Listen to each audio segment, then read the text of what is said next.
Sadie, do you want to be in the film?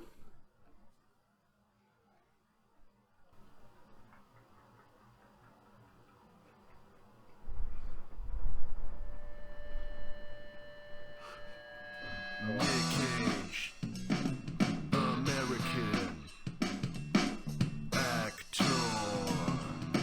We watch his films, then we rate them. Yeah, Mitch and Mike. Hey guys, it's me.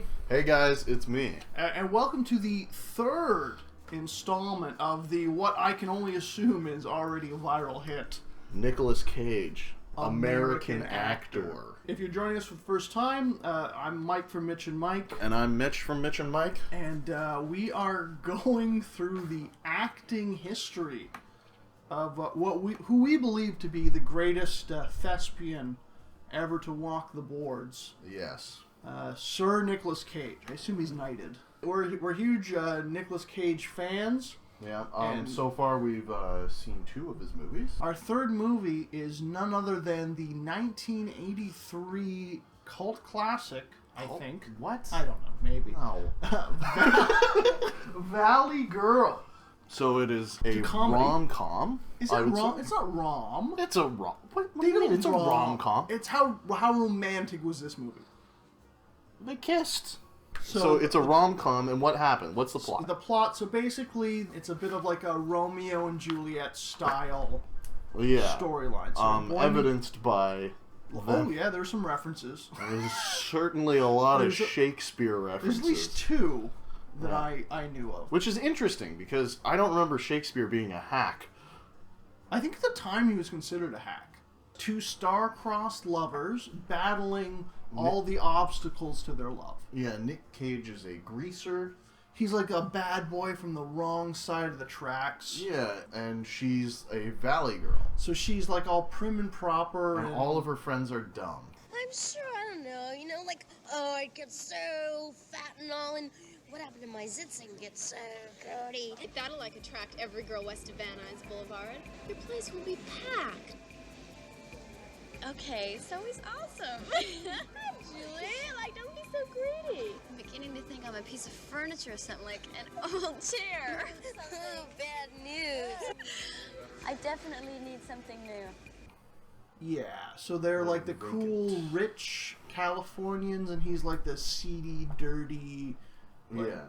Spoiler alert, they don't die. Oh, bad news. Maybe this was like current for the time, but the Valley Girl shit was too much, laid on so thick. But remember, this was a comedy making fun of Valley Girls. Yes. So that's why they laid on so thick. They were the target of their lampoon was the Valley Girl. Yeah. So that's why they made it so grating. Guy meets girl. Yeah. Girl's annoying as fuck. All her friends are annoying. Yeah. We don't really like them. Nick Cage does, and that's all that matters. Yeah, that's all that matters. So they kind of glance across the beach. Yeah. They make eyes. Nick Cage's best friend overhears that there's going to be a party and says, "Hey, Nick Cage, let's go to this party.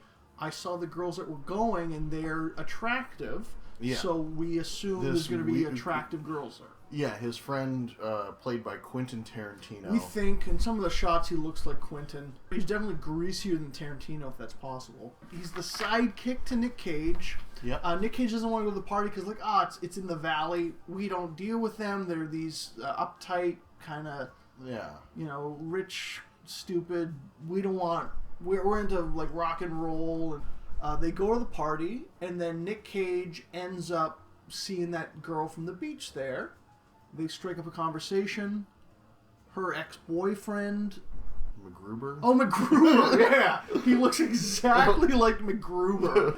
He's like the antagonist throughout the whole film. Yeah. And so he's upset that Nick Cage is talking to his girl, even though she broke up with him. So...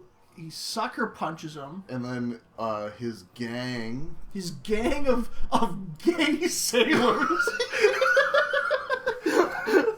say what you will about, 80s fashion, that was just ridiculous. The one guy that was, full on, Popeye? Yeah.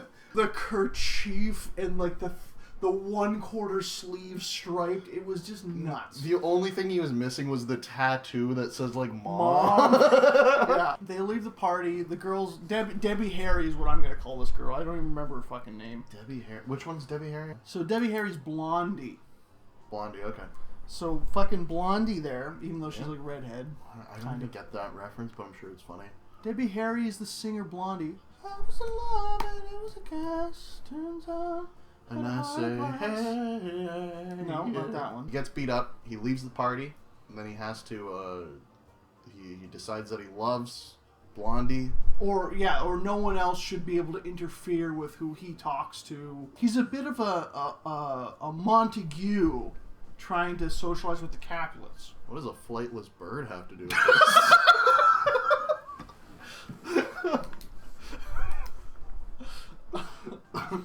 What was the bird? Mongoose. Mongoose is like a rat thing. That's like a ferret. Do you think because it had the word goose in it, it was a bird? Holy shit. Mongooses would fight king cobras. You're literally ridiculous.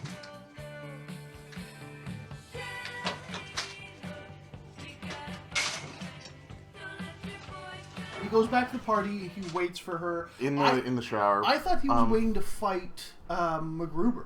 He waited for so many people went into the bathroom. He's like People were smoking pot, taking shits. making out, It made it seem like he was gonna fight MacGruber, but Blondie came in first. and he's romantic. He sweeps her off her feet, like, "Hey, let's get out of here. I liked you. I thought you liked me. I did. Well, let's get out of here. Where do we go? I don't care what we do. Anything as long as I'm with you. Can I take my best friend? Bring whoever you want." So they all get into Quentin Tarantino's car, and The pussy wagon. the pussy wagon. Is that what? Did he actually call it that? Well, no, but that's in Kill Bill, the rapist in Oh that. yeah, the pink. Yes, The yes, yeah. So they all get into the pussy wagon, and Nick in the front with Blondie, and then Quentin Tarantino, and we'll call her victim number 1 is in the back. Wow. They're seeing the other side of the tracks. So these uptight, these prissy girls are seeing how they live, and they even call it, slumming it. They're going out with the and as undesirable they're boys. driving, Nick knows everyone. He knows her, so he's kind of the man around town. Hey, Harvey! Harvey! I thought you were gonna get the mohawk! Nah, push down. Here we go. What? Hey! You didn't? No way, man! You didn't do that! I'll talk to you later! Yeah, they go to makeout point, He's getting the girl. loudly kissing her. But what happens to the friend? What happened to Quentin Tarantino during this? So uncool. Who cares? It's a job. Are we ignoring this woman struggling and screaming outside? He's like, what the fuck is going on? Julie, Oh my god. I have to go home now? No, you don't. Julie, come on.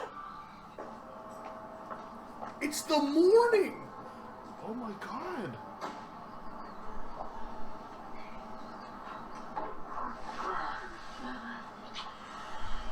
She just dragged her friend along to get raped. So they go home. We see Nick Cage dropping off Debbie Harry in the morning. So she had a 1 a.m. curfew. Her parents, we saw before they were leaving for this party, were super cool. Like, yeah, you go live your life, be safe, come home, all this stuff. So it was sunlight, and they've been waiting up. So they're like mad, They've been waiting up with her mom doing yoga, with giving a out the fucking goods. a down barrel shot. Oh yeah. If Fucking- she wasn't wearing white underwear, you would have seen like pink. So she comes home, and the parents were like super cool. Julie, we know you're at an age now where boys are more important and nature plays its little part in the scheme of life. What am I talking about? I'm sure. I mean, it's... Get serious. I was out all night, but I didn't. Wait a minute, you don't have to- Julie, Go. Julie, listen. What your father is trying to say, dear, is whatever you do is all right with us as long as it doesn't hurt you or anyone else. Right. Mm-hmm. They were like, "Hey, Absolutely reasonable. We're glad Oh. you're safe. we just But wanted you to be safe. And We she's like, forgot, what was the guy's name? Oh, fuck. Uncle Uncle Rico plays the dad. Uncle Rico from Napoleon Dynamite But not plays it. Uncle Rico, but... You mean they actually thought Quentin Tarantino was playing this role? These parents are like super nice. They're like, obviously old hippies. They were like at Woodstock. Yeah. Like, we're just glad you're safe. You know, as long you can do whatever you want, as long as you aren't being hurt and you're not hurting other people. And she's like, "Fuck you, Mom and Dad." Yeah, she's like, "I just want you to be safe." Oh my God, you're so off. She's home like 8 hours after her curfew. Literally the most well-reasoned parents out with a ever strange seen man in a movie or life. Yeah, they're just like completely how you would want, like, and but she did react in that typical like teenager way, like, give me my space. Like, we literally are. Yeah, we're just glad you're not dead. Yeah, they're like, "Hey, I'm happy that you're safe." And she's like, "I wish you would ground me or yell at me like my friends." But parents are like, "No, you need to develop into an adult, and therefore you need your freedom and space." Fuck you, Mom and Dad. Like, it's just so weird. Yeah, it was odd. So basically, most of the movie is, first of all, she falls in love with Nick Cage. I think they're always hanging out. She doesn't see her friends anymore. They have they show this in montage, about an 18-minute montage of them like making out every day, sucking face. I think it's to the song "I'll Stop the World." I'll stop the world and end with you. Yeah, I think that was the first time it played that movie. They played it many other times. So they got a lot out of that licensing. So they see her falling for this guy, and we find out she's not spending any time with her friends, any time with anything. And then all of a sudden, this conflict that we didn't know was a conflict, where she's all of a sudden be like, "Oh, I don't think he's right for me because my friends don't accept him, so therefore I need to break up with him." Because I all of a sudden care about my friends? Yeah. Which she, like, didn't care about? Yeah, that was really sudden, and they didn't write it well. Yeah, it seemed, like, out of nowhere. Because, like, he's falling for the guy. I remember making that point, like, something's got to happen between them now. And then it did. And then it did right away, but she didn't tell him about it, so she's having this internal conflict that she's telling her friends and parents about, and decides to break up with Nick Cage without telling him, get back with MacGruber, who, like, gives her guilt-sexed her friend and, like, blackmailed her. Oh yeah, MacGruber also tried to fuck her friend. Yeah, at the party, and then like blackmailed her. Anyway, she doesn't want anything to do with Nick Cage, and then he goes on this whole mission with Brock Turner Tarantino to like win her back in the craziest like scenario. It's like so convoluted, Bugs Bunny style. Yeah, he kept showing up as every employee wherever they would go. He'd be so he either got Which, jobs. like, how would you be able to predict that? Get the uniform? Yeah, he's either beating people up or like applying for these jobs and like waiting for them to show up. They might go to the movies, but no one knew it was Nick Cage except her. So nothing he does wins her back. So the big final gesture is they show up to the prom. MacGruber's taking her to the prom. He's got a hotel room. He's gonna bang her. There is one more good parent moment too in that. Oh, the heart to heart with the daughter. Yeah, the daughter father heart to heart, because I think I don't want to skip past the father because he was probably the best character in the movie. Well, yeah, he's like a good person on like every level, it seemed. Yeah, Uncle Rico was fantastic. Yeah, so she asked him advice. Hey, this is my dilemma. Yeah, it's like, oh, I like this guy, but my friends don't like him, and he basically tells her what to do, like not like outright. Well, but not he asks her a question like, well, why does that matter? Like, what do you want to do? Well, I like him. Well, isn't that your answer? Yeah, basically he's like, yeah, you like him, so that seems like the right answer. Like, never pushing, just being like, yeah, he knew the right answer. But then follow your heart. Yeah, but he goes follow your heart, but like he knew. But her argument was like, oh, he dresses different, and he's like shows her pictures like, hey, when I was a kid, I looked different than everyone else. Yeah, I was a big hippie. Yeah, it's basically saying like that was like I thought the best message was like, hey, it doesn't matter what you look like. If you like someone like that, who cares what you're wearing? Why does that doesn't make you who you are? It's the person you are inside. And that still didn't convince her. Yeah. They go to the prom, and then the final, like, romantic gesture is that Nick Cage shows up to the prom. Yeah, and then Kung Fu fights MacGruber. Nick Cage wins? Ish, but then he gets, like, chased by the gang, but him and her run away. They run away, they get into the limo, and they drive off to the hotel where I assume they bang. Yeah. Well, And is that the movie? Yeah, I think so. How did it end? Oh yeah, it was the highway shot. Yeah, they were just driving up. And they play that song for the third time. I'll stop the world. And end with you. That's Flock of Seagulls, right? I don't care. Anyway, what do you think about the movie? Yeah, what were the aspects you liked, disliked? Acting? They seemed like good actors. I didn't notice that they were good or bad, so that means they're good. Yeah, they were fine. I think like, everything was serviceable. I think the Valley Girls were purposefully annoying. It felt like they weren't trying as hard as Fast Times at Ridgemont High. Didn't feel like they were like trying to act. Well, this felt more natural. It felt like they were trying to make a teen movie. Yeah, but it felt more natural. I didn't feel like I was watching a movie with scenes and this character's in it. It just felt like there were things happening. Yeah, there wasn't some like jerking off. Yeah. Yeah. Okay. Yeah, so it felt more natural. The Nick Cage, the love stuff felt less natural. It was okay. I'm not gonna say it was good.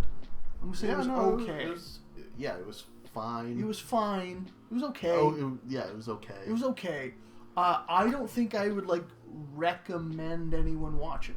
No, God, no. I don't think there's like a reason, even if you're a Nick Cage fan, because we're gonna get into the Nick Cage review. But I just mean as a movie, yeah, like it's not really anything special. It's not really good. It's not spectacular. It feels dated, and it is dated because like they were making fun of a very specific, almost like stereotype at the time. So Frank Zappa's song Valley Girl, I don't even really remember that song. I used to listen to a lot of Frank Zappa, but like, I know more like Catholic Girls or like Joe's Garage or like some of the other more rocky songs. But I know Valley Girl was a huge one. I remember not liking it, but apparently that was a huge song, and that's why they made this movie. So they were capitalizing on like a pop culture trend. No man can resist my what do you call it? Your tits. Yeah. And then Nick Cage. Nick Cage, he to me felt subdued. Yeah, he felt caged.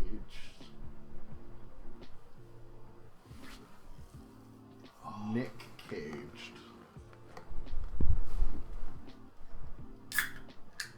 So we don't really have anything to compare it with from Fast Times, but in the best of times, he was more Nick Cage than in this movie. Yeah. He was acting, he was giving it 100%, he was making his own decisions, his own choices, and I almost think that, if what, you said in the last episode from Fast Times that he was originally up for that role of Brad. Yeah. And it might have been taken away from him because he was too crazy. Was that affecting his acting in this? Yeah, probably. Another thing I noticed is a lot of his scenes, he seemed bored or defeated. He was like staring off, and then he would just deadpan his lines. I don't know. It felt phoned in. But I don't think it's phoned. He's a new actor. This is his big break. Remember that. So there's a lot of pressure on him. Yeah. He got the first break taken away because he would have been the star. Oh yeah. It wouldn't have been Sean Penn on the cover if it was Nick Cage in that movie in Fast Times. So, yeah. So it felt like he was back, but it almost felt like he was playing this too cool for school. Yeah. I don't know. I haven't seen Rebel Without a Cause. I haven't seen those kind of older cool guy. Also, he wasn't given a great script. A lot of his lines were cringy. But even just at the party, the glances, him acting without line. I think that's sometimes where some of the best acting can happen when you aren't delivering lines. But that wasn't great. It wasn't great. So he seems subdued, but He wasn't. He did have a couple Cage moments, though. He had some Cage moments. I know we got excited, so I know you'll plug those in. One of my favorites. Fuck it, we're going back. After he got punched at the party, they left. They drive away. And he's like, "We're not gonna take this, man." Hey, what the hell? Hey, dickhead, what are you trying to do? Get us killed? Ah! What the hell's the matter with you? Hey, shit, that's my mother's car. Who the fuck was that guy, huh? And I was doing all right with that chick. Who the fuck does he think he is? Well, maybe he's your boyfriend. You know, nobody is gonna tell me who I can score with. I want this chick, she wants me, so fuck it, we're going back. Says, Fuck it, we're going back. and then goes back, sneaks into the house, into the bathroom through the window. And this is where he hides in the bathroom, which we referenced before. Yeah. And I think was probably the cagiest. Where he was just hiding in the bathroom while... Yeah, he was doing weird acting. Yeah, he kept peering over the ledge. Yeah. And then... Guns? Yeah, he made guns at some point. I don't know if he was trying to... That's why I thought he was trying to fight MacGruber. But he was, like, I think bored with the conversation. Yeah, it was really, really bizarre. I don't think that was the cagiest moment. Wait, was it when he was driving? I'll get to... Like, when we get to it, I'll say what I think was the cagiest moment. And then you can agree or disagree. I think I know what you're talking about. I don't agree. Okay. The second cagey moment was they're driving down the strip. Yeah. And... Like, it was like a long stretch of Cage. It was nice. Yeah, so they're driving down the strip. He's waving. He's saying hi to his buds. He's showing these girls the town. And at one point, I forget what prompted it, but he's driving. He just goes, "Sick!" He was way too excited for... Way too excited. The next one that I wrote down, I don't know if you have a different one, was when he's heartbroken because Debbie Harry broke it off with him. After he tells her he loves her, she rejects him anyway, and he's like, "Fuck you, fuck off." That was pretty cagey. But it's when he goes on his bender. Yeah. No, I knew that's what you were going to talk about. He's about to, he gets kicked out of the bar, he bangs some ex-lover, he's about to fight some sort of Hispanic man, and then Brock Turner Tarantino, takes him away. Yeah. And he's in the alley. Yeah, and then he gives his inspirational speech. You're a dumb son of a bitch, man. Guys like that'll kill you. Fuck him. Just leave me alone. What the hell's the matter with you? Fuck you, too. Hey, man. Man, who you talking to? It's me, Bailey. You shit-faced. I don't feel so good. I'm gonna be sick. Go on, leave me alone. I thought that was a Cage moment. Leave me alone. The Cageometer was twitching. Yeah, he had a couple, but not full, no tomato dunks, if you know what I mean. Coming up! I'm missing the Cage moment where he's doing the roller, the curbside car service at the drive-in diner. He pretends to be a waiter, and he's in full costume, giving the Flintstones, or the old where you put the tray on the windshield or the window. Yeah. He brings it up to the car A&W shit. Yeah, so he's doing that, and he's the server. And Yeah. MacGruber's driving, and he spits his gum, "Oh, weird." He's "Oh, you forgot our Coke and fries." And then he recites a nursery rhyme. It's as though you forgot our french fries and our Coke. Fish head. Oh, well, Peter Piper picked a pepper. I guess I did. Oh, I'm sorry. That's nuts. What a geek. Peter Piper pecked a peck of pickled peppers. Yeah. So that was a very cagey moment. Yeah, that is very cagey, yeah. But the one I think is the cagiest moment, which you might agree disagree, is when he's the movie usher. I forgot about that, and now that you're saying it... That's... So, he's ripping tickets, so I don't know if he's got the job or not, or just standing there. Yeah. But he's got his 3D, from the 50s, the cardboard, red and blue. Yeah, he's a theater attendant wearing 3D Outside. glasses outside. And so he rips the ticket for Debbie Harris. She notices him, and she's happy to see him. Yeah, this is the montage of him not being noticed by anyone. Trying to get the girl back. Yeah. And he's undercover, and they don't recognize him. But he rips the ticket. MacGruber says, I didn't know this was a 3D movie. Oh, bitch, and is this in 3D? No, but your face is. Oh, like I hate 3D. Just be hitting. Which is not only a great comeback, but 100% true. It's true. Your face is in 3D. So I think, for me, that's when the Cage-o-meter went furthest. Okay, I thought you were saying it was the drunk scene. No. Okay, yeah. Your face is in 3D. Your face is in 3D. That tipped the so good. I don't even think we were at like quarter Cage, but it like if this was the 0 to 100, Yeah. we were flipping. Do you think that peak Cage was bigger than Good Times, Bad Times? Or whatever it's called. The best of times? Yeah, the best of times, the worst of times. The peak Cage moment in the best of times was, I think, like the flex.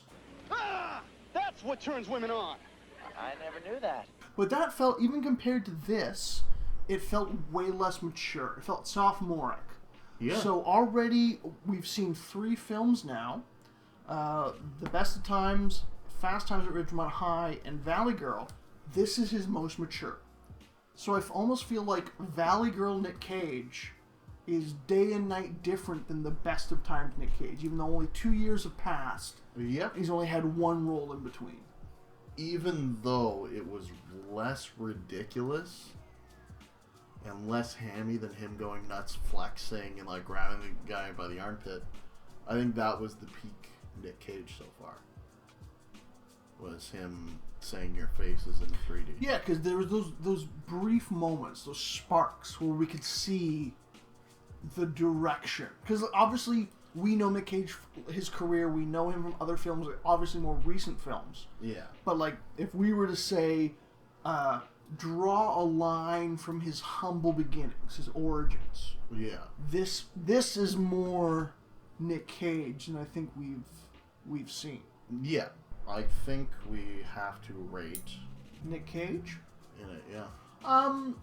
What's better than good? Decent? Adequate?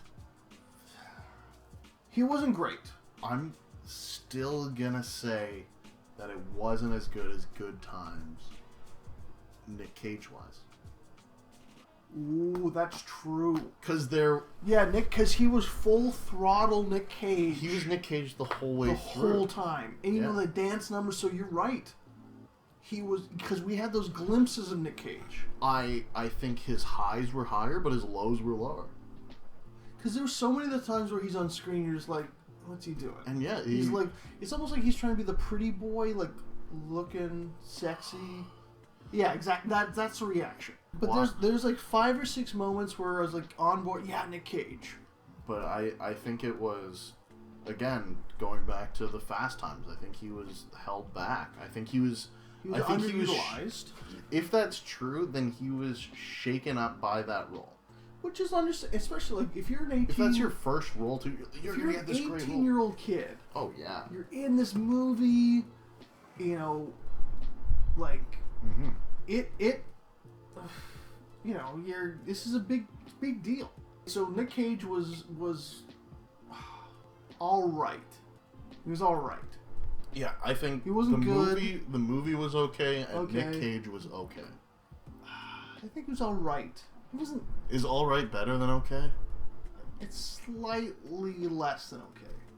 Really? Yeah, he's okay. You went from above good to less than okay? Yeah, because the way we frame, like, especially when I wasn't doing it in context of the Best of Times. Once I remember, like, he was given 100% acting. He wasn't 100% for every second he was on screen here.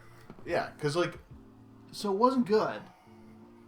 His skills were sharper.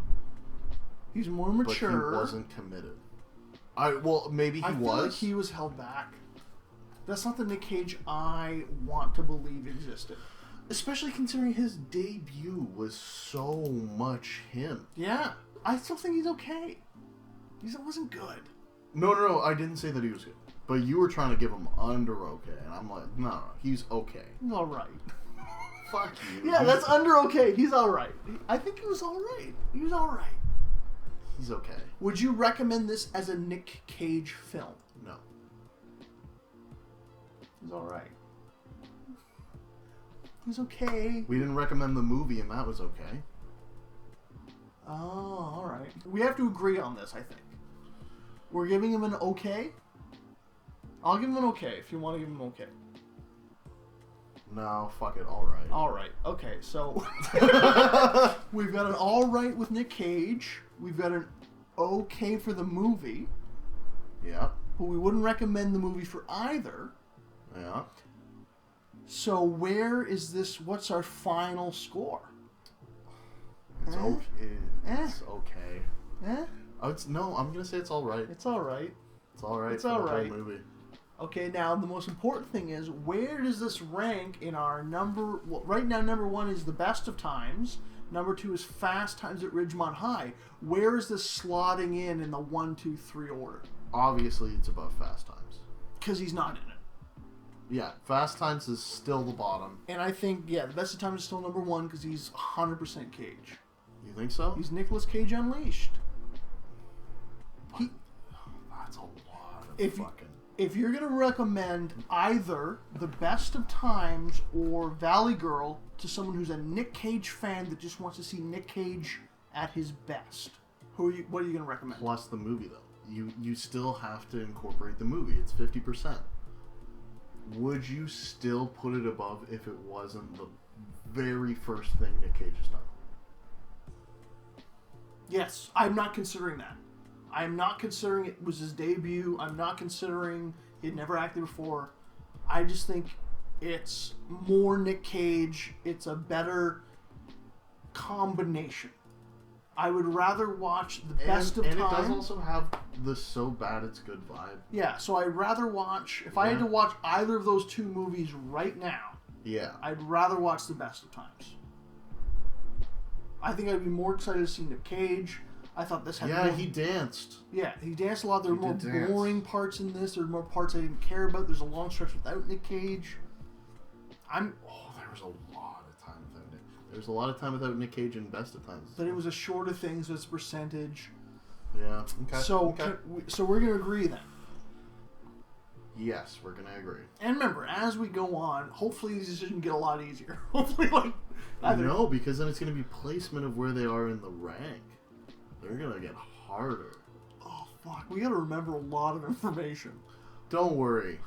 It's all in here. So right now, we're going to say, out of all of the 3 Nicolas Cage movies we've enjoyed for this adventure, number 1 is going to be The Best of Times. Yeah. Number 2 is going to be Valley Girl. And number 3, because it shouldn't even have been on this list in the first place, Fast Times at Ridgemont High, even though we can all agree that was the best movie. Yeah, that was out of all definitely 3. the best movie. But Nick Cage's lack of performance brought its score down. So here's the thing. Do we think that Fast Times at Ridgemont High is always going to be in last place? Because he wasn't in it. He wasn't fucking in it. It was the worst Nick Cage. But, so far. Is it possible that can get you... Would he have to just not be in it? We wouldn't be doing the movie he wasn't in it at all. I don't think you could get into a movie less than he was and still be credited as anything. Yeah. So what do we have next? Next we have... also 1983? I believe it's also 1983. It's a movie, a film called Rumblefish. And the one thing I do know about it is it was directed by Nicolas Cage's uncle. Francis Ford Coppola directed this. Yeah, so I don't know if that's because he was his nephew. I don't know if we're going to get to see him more than Valley Girl. I don't think he's got lead billing. Yeah. But well, I guess we'll have to watch it. Yeah, so make sure to subscribe to the channel. Hit the bell as well. Don't hit the bell. Like the video. Leave us a comment if you've seen this movie, if you liked it, if you hated it, whatever. We don't really care. We're not going to read it. And then come back next week when we review Rumblefish. It's like Is it a boxing movie?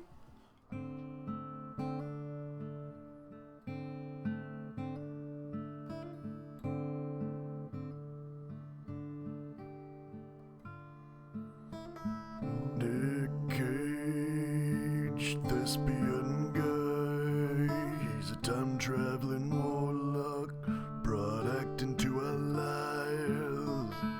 Some say he's died 1,000 times. He comes to Lost Wanderer